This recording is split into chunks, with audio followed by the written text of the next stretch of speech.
Thank you, Presiding Officer. Can I start by welcoming to the gallery Gillian van Turnhout, so many dear friends and colleagues of the children's sector who I used to work with. But most importantly, can I welcome the many children in our gallery today? This bill is for them and those that follow them. Presiding Officer, this is a proud and emotional day for me. Today, a road I have walked for 20 years finally comes to an end. On that journey, I have stood shoulder to shoulder with some of the finest people I know, and I want to thank them each personally for their efforts that have spanned nearly a quarter of a century to bring about the act that we shall pass this evening.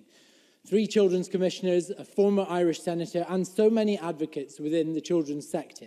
Each of them has played their part in this, and together they represent the vanguard of children's rights in our society. They will each be remembered for the change that they have achieved today. Together we have worked to support the architect of this bill. As a former police officer and repentant parent who used to smack his children, John Finney has lent wisdom, experience and understanding of the journey that so many Scottish parents have been on in recognising the harm caused by physical punishment. Thank you, John. This is not a big law. It's not even a big change. It simply removes an antiquated legal defence of justifiable assault on the grounds of reasonable punishment. Presiding Officer, this is a legal defence that used to allow men to hit their wives and servants. That defence was removed long ago, and we would not dream of allowing it to be reinstated. As such, the case of its repeal in respect of children is unanswerable. Those who have to deal with assault and abuse both in our streets and in our homes made powerful representations to our committee. They told us that we shall forever fail in our efforts to end such brutality for as long as the state sanctions any kind of violence in the home.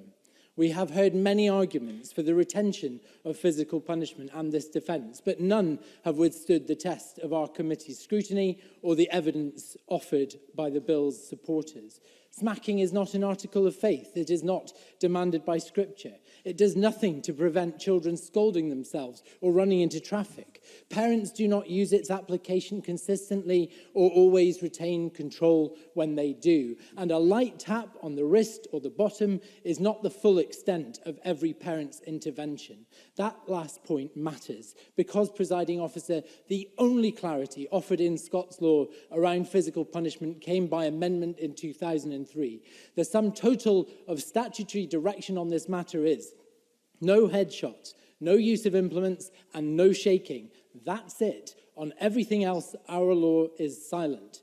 But above all this lies the fundamental disparity of treatment between adults and children that this arcane defence creates. We would not for a minute consider relaxing the law around assault to allow the physical punishment of an adult with the mental age of 3 as a tool of correction or of protection. So why do we permit it for actual 3-year-olds? To maintain this defence is to argue, I don't have time, to maintain this defence is to argue that it's only okay to assault someone in our society if they're smaller than you, if they haven't reached adulthood yet, and if they cannot hit you back. That is not compatible with our aims to be thought of as a human rights leader. It's not even compatible with our aims to be thought of as a civilised society. Today, Presiding Officer, Scotland joins a family of more enlightened nations, those countries who have recognised that the measure of a modern and progressive nation is in the rights it extends to its most vulnerable citizens and in the protection it offers its children. I will take great pride in voting for it tonight.